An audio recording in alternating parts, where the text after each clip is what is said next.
எனக்கு என்ன ரொம்ப பிடிச்சிருந்ததுன்னா, அவங்க சொன்னாங்க, "நான் கன்சீவா இருக்கிறதையே மறந்துட்டேன். நான் பிரெக்னன்ட்டா இருக்கிறதையே மறந்துட்டேன்." மொத்தத்தையும் மறந்துட்டாங்க அவங்க. ஒன்லி அந்த பிரச்சாரம், மக்கள் அது அந்த மூலியமா தான் இருந்தாங்க. ஓகே. இதுக்கு வந்து இந்த குடும்பத்துல ஒரு அக்செப்டன்ஸ் தேவை. இல்லன்னா வந்து ஒரு பெரிய அவங்க சொன்ன மாரி பின்னாடி நின்னு, "நான் இருக்கேன், நீ போ" அப்படின்னு சொல்லக்கூடிய அந்த உந்து சக்தி தேவை. எந்த அளவுக்கு சப்போர்ட்டிவா இருந்தாங்க? ஆக்சுவலி நான் வந்து மக்கள் இயக்கத்துலேருந்தே இருக்கேன் இதில். ம். ஒரு ரசிகர் மன்றம் ஒரு லேடிஸ் போகிறாங்க அப்படின்னும் பொழுது எந்த வீட்லேயுமே சப்போர்ட் பண்ண மாட்டாங்க. நான் மேரேஜுக்கு அப்புறம் தான் வந்து இதில் இணைஞ்சேனே.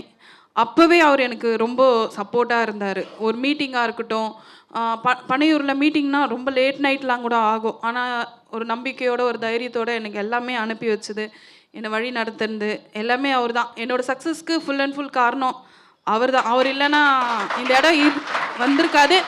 பில் படத்தில் தளபதி சொன்ன மாதிரி தான், ஒரு ஆணோட வெற்றிக்கு பின்னாடி ஒரு பெண் இருக்கிற மாதிரி என் வெற்றிக்கு பின்னாடி ஃபுல் அண்ட் ஃபுல் அவர் தான் இருந்தார். உதயம் பருப்பு வகைகள் சீக்கிரம் வைக்கிறதால கேஸ் செலவும் மிச்சம், நேரமும் மிச்சம்.